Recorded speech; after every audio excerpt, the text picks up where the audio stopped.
ভারতের তামিলনাড়ুতে অভিনেতা থেকে রাজনীতিতে আসা থালাপতি বিজয়ের এক জনসভায় পদদলনের ঘটনায় নিহতের সংখ্যা বেড়ে দাঁড়িয়েছে ৩৯ জনে।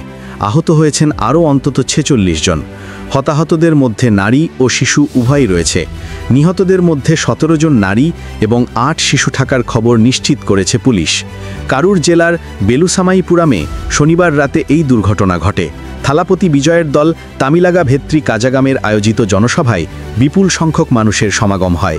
পুলিশ অনুমতি দিয়েছিল প্রায় ৩০,০০০ মানুষের, কিন্তু বাস্তবে সেখানে ভিড় হয়েছিল প্রায় ৬০,০০০-এর মতো।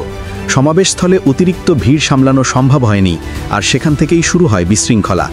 প্রত্যক্ষদর্শীদের দাবি, রাত 7:45টার দিকে হাজারো মানুষ একসাথে থালাপতিকে কাছ থেকে দেখার জন্য মঞ্চের ব্যারিকেডের দিকে ধাক্কা দেন। এই সময়ে ভিড় সামলাতে না পেরে অনেকেই চাপা পড়ে যায়।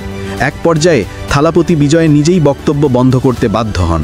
অল্প সময়ের মধ্যেই পদদলনের ঘটনায় বহু মানুষ মারা যান, আহত হন অনেকে। এই মর্মান্তিক ঘটনায় শোক জানিয়েছেন ভারতের প্রধানমন্ত্রী নরেন্দ্র মোদী।